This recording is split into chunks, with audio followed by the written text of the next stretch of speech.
Hello my dear student, welcome to my channel. আমি আজকে ABTA মাধ্যমিক যে টেস্ট পেপার 2024-25 সালে বেরিয়েছে, সেখানে ভূগোলের 87 যে পাতা রয়েছে সেখানে এমসিকিউগুলো সমস্ত কিছু আমি তোমাদের সামনে তুলে ধরলাম সঠিকভাবে। প্রথম প্রশ্ন যেটা রয়েছে, যে প্রক্রিয়ায় ক্ষয় বহন ও সঞ্চয়ের মাধ্যমে ভূমিরূপের সামঞ্জস্য তৈরি করা হয় তাকে কি বলা হয়? পর্যায়ন বলা হয়। 2 নম্বর প্রশ্ন, নদীর গতিবেগ দ্বিগুণ বেড়ে গেলে তার বহন ক্ষমতা 64 গুণ বাড়ে। 3 প্রশ্ন, ওজোন গহ্বরের অস্তিত্ব প্রথম ধরা পড়ে আন্টার্কটিকায় ডক্টর জেসি ফারম্যান এবং তার সদস্যদের দ্বারা। 4 নম্বর প্রশ্ন, বায়ুপ্রবাহের গতিবেগ মাপার একক কি? না নট এককে বাতাসের যে গতিবেগ সেটা মাপা হয়। আচ্ছা, চাঁদ, সূর্য এবং পৃথিবী একই সরলরেখায় অবস্থানকে সিজিগি বলা হয়। নেক্সট 6 নম্বর প্রশ্ন, গ্র্যান্ড ব্যাংক স্থানটি বিখ্যাত মৎস্যচারণ ক্ষেত্রের জন্য। গ্র্যান্ড ব্যাংক হচ্ছে উত্তর পশ্চিম আটলান্টিক মহাসাগরে। আচ্ছা, 7 প্রশ্ন, জীবাণু দ্বারা বর্জ্যের বিয়োজন হলো কম্পোস্টিং। জীবাণু দ্বারা বর্জ্যের বিয়োজন হচ্ছে কম্পোস্টিং। 8 নম্বর, পশ্চিম ঘাটের থলঘাট গিরিপথটি কোথায় অবস্থিত? নাসিকের কাছে, অর্থাৎ মুম্বাই আর নাসিকের মধ্যবর্তী স্থানে। পরের প্রশ্ন 9 নম্বরে, শিবসমুদ্রম জলপ্রপাতটি অবস্থিত। শিবসমুদ্রম কাবেরী নদীতে সৃষ্টি হয়েছে। নেক্সট প্রশ্ন 10-এ, স্বাভাবিক উদ্ভিদের উপর যার প্রভাব সবচেয়ে বেশি তা কি? জলবায়ু। 11 প্রশ্ন, সম্পূর্ণ গ্রীষ্মকালীন ফসল কি? না জাইদ শস্য হচ্ছে সম্পূর্ণ গ্রীষ্মকালীন ফসল। 12 প্রশ্ন, আধুনিক শিল্পদানব বলা হয় যে শিল্পকে, সেটি হলো পেট্রোরসায়ন শিল্পকে।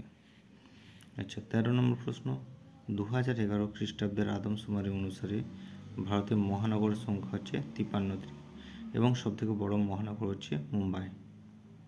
14 নম্বর প্রশ্ন, কৃত্রিম উপগ্রহের কক্ষপথের অবস্থানকে কি বলা হয়? প্ল্যাটফর্ম, মানে যেখানে যে কক্ষপথে ওই কৃত্রিম উপগ্রহটাকে প্রতিস্থাপন করা হয়। আচ্ছা, শুদ্ধ অশুদ্ধগুলো দেখো, যেগুলো শুদ্ধ হবে সেগুলো রাইট চিহ্ন এবং যেগুলো অশুদ্ধ তার পাশে ক্রস চিহ্ন। প্রথমে প্রশ্নটা দিয়েছে 1989 খ্রিস্টাব্দে ইউনেস্কো সুন্দরবনকে বিশ্ব হেরিটেজ সাইট হিসাবে ঘোষণা করে। বিশ্ব হেরিটেজ সাইট হিসাবে ঘোষণা করেছিল 1987 সুন্দরবনকে। যেহেতু এটা ভুল তাই এটা হচ্ছে অশুদ্ধ, ক্রস চিহ্ন দেওয়া আছে। 2 প্রশ্ন, ভারতের একমাত্র রাজস্থান রাজ্যে বালিয়াড়ি দেখা যায়। শুধুমাত্র রাজস্থান রাজ্যে কি বালিয়াড়ি দেখা যায়? যায় না, উপকূলবর্তী অঞ্চলেতেও বালিয়াড়ি দেখা যায়। 3 প্রশ্ন, ক্ষয়চক্র ছাড়া পৃথিবীতে জলের ভারসাম্য বজায় থাকতো না। জলচক্র ছাড়া পৃথিবীতে জলের ভারসাম্য বজায় থাকতো না। এটা সঠিক, জলচক্র দরকার। 4 নম্বর প্রশ্ন, পূর্ণিমা অপেক্ষা অমাবস্যা জোয়ার তেজি হয়। অবশ্যই অমাবস্যাতে যে জোয়ারটা হয় সেটা তেজি প্রকৃতির জোয়ার হয়ে থাকে। আচ্ছা, নেক্সট প্রশ্ন, সাফাই কর্মীরা বর্জ্যের সাথে বেশি থাকে বলে এদের সংক্রমণের ভয় কম। হ্যাঁ, বর্জ্যের সঙ্গে থাকে বলে এদের সংক্রমণের ভয়টা কম, এটা কিন্তু ভুল, সংক্রমণের ভয়টা বেশি। আচ্ছা, পরের প্রশ্ন, ভারতের দক্ষিণতম বিন্দু হলো ইন্দিরা পয়েন্ট। ঠিকই আছে, আন্দামান নিকোবর দক্ষিণে অবস্থান করছে ইন্দিরা পয়েন্ট, ভারতের দক্ষিণতম বিন্দু। 7 প্রশ্ন, উপগ্রহ চিত্রে বিভিন্ন প্রতীকের সাহায্যে ভৌগোলিক বৈশিষ্ট্যগুলিকে বোঝানো হয়। ক্রস চিহ্ন, এখানে ভৌগোলিক বৈশিষ্ট্য বোঝানোর জন্য এখানে প্রতীক চিহ্ন ব্যবহার করা হয় না। এরপর 2 দাগে 2.2 যে শূন্যস্থান পূরণ, এগুলো বলে দিচ্ছি। দেখো, ইউ আকৃতি হিমবাহ উপত্যকাকে কি বলা হয়? ইউ আকৃতি হিমবাহ উপত্যকাকে বলা হয় হিমদ্রোণী। 2 নম্বর প্রশ্ন, মরু উদ্ভিদকে বলা হয় জেরোফাইট বলে। 2.3 যে পৃথিবীর ড্যাশ শক্তির প্রভাবে বায়ুমণ্ডল পৃথিবীর গায়ে লেগে থাকে। মাধ্যাকর্ষণ শক্তির জন্য পৃথিবীর গায়ে বায়ুমণ্ডলটা লেগে থাকে।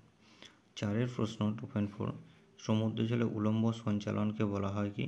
না সমুদ্র তরঙ্গ। উলম্ব সঞ্চালন হলেই সেটাকে সমুদ্র তরঙ্গ বলব। 5 পারদ ঘটিত জলদূষণের ড্যাশ রোগে, পারদ ঘটিত জলদূষণের ফলে মিনামাটা রোগের সৃষ্টি হয়। পরের প্রশ্ন 6 নম্বর, বিন্ধ্য এবং সাতপুরা পর্বতের মাঝে কোন উপত্যকা রয়েছে? বিন্ধ্য এবং সাতপুরা পর্বতের মাঝে নর্মদা নদীর উপত্যকা রয়েছে। 7 নম্বর প্রশ্ন, বন্দরে জাহাজের আবাসস্থলকে কি বলা হয়? বন্দরে জাহাজের আবাসস্থলকে বলা হয় পোতাশ্রয়। আচ্ছা, 2.3 যে প্রশ্নগুলো রয়েছে দিয়েছে। প্রথম প্রশ্ন, ঘোড়ামরা লোহাচড়া দ্বীপগুলি ডুবে যাওয়ার কারণ কি? না, ডুবে যাওয়ার কারণ হচ্ছে বিশ্ব উষ্ণায়ন, এবং বিশ্ব উষ্ণায়নজনিত কারণে সমুদ্রতলে উচ্চতা বৃদ্ধি। 2 প্রশ্ন, পর্বতের কোন ঢালে শৈলক্ষে বৃষ্টিপাত হয়? পর্বতের প্রতিবাদ ঢালে শৈলক্ষে বৃষ্টিপাত হয়, আর অনুবাদ ঢালে বৃষ্টির ছায়াঞ্চল গঠিত হয়। 3 প্রশ্ন, সাধারণত কোন ঋতুতে বান ডাকে? সাধারণত বর্ষা ঋতুতে বান ডাকে।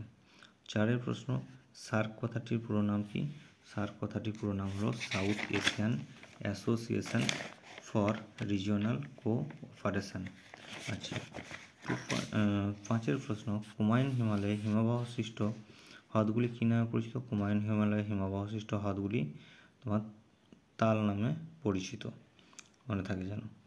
আচ্ছা, পরের প্রশ্ন দিচ্ছে, কর্ণাটকে আম্রবৃষ্টি কী নামে পরিচিত? কর্ণাটকে আম্রবৃষ্টি চেরি ব্লসম নামে পরিচিত। 7 প্রশ্ন, কোন সড়কপথের মাধ্যমে দিল্লি, মুম্বাই, চেন্নাই, কলকাতা যুক্ত করা হয়েছে? এটা হচ্ছে সোনালী চতুর্ভুজের দ্বারা কলকাতা, দিল্লি, মুম্বাই, চেন্নাই যুক্ত করা হয়েছে। 8 প্রশ্ন, ভারতের জরিপ সংস্থা এর প্রধান কার্যালয় অবস্থিত কোথায়? না, জরিপ সংস্থার প্রধান কার্যালয় দেহরাদুনে অবস্থিত। আচ্ছা, এখানে বাম দিকের সঙ্গে ডান দিকে মেলানোটা দেখো। কোলেরু, কোলেরুটা কি না, কৃষ্ণা আর গোদাবরী নদীর মাঝখানে যে হ্রদটা তৈরি হয়েছে তাকে কোলেরু বলা হয়। 2 হচ্ছে উত্তর পূর্ব ভারতে কি হচ্ছে স্থানান্তর কৃষি ঝুম চাষ নামে পরিচিত। আচ্ছা, 3 প্রশ্ন, কোয়েম্বাটুরকে দক্ষিণ ভারতের ম্যানচেস্টার বলা হয়। এ প্রসঙ্গে মনে রাখবে, ভারতের ম্যানচেস্টারকে বলা হয় আহমেদাবাদ, আর কোয়েম্বাটুর হচ্ছে দক্ষিণ ভারতের, আর কানপুর হচ্ছে উত্তর ভারতের ম্যানচেস্টার। 4 প্রশ্ন, মোবাইল ফোন হচ্ছে আধুনিক যোগাযোগ ব্যবস্থা। আচ্ছা, আমি সাপোর্টেড ডকুমেন্টস হিসাবে আমি এই সমস্ত প্রশ্নগুলোকে তোমাদের সামনে তুলে ধরছি, এগুলো লিখে নেবে তোমরা।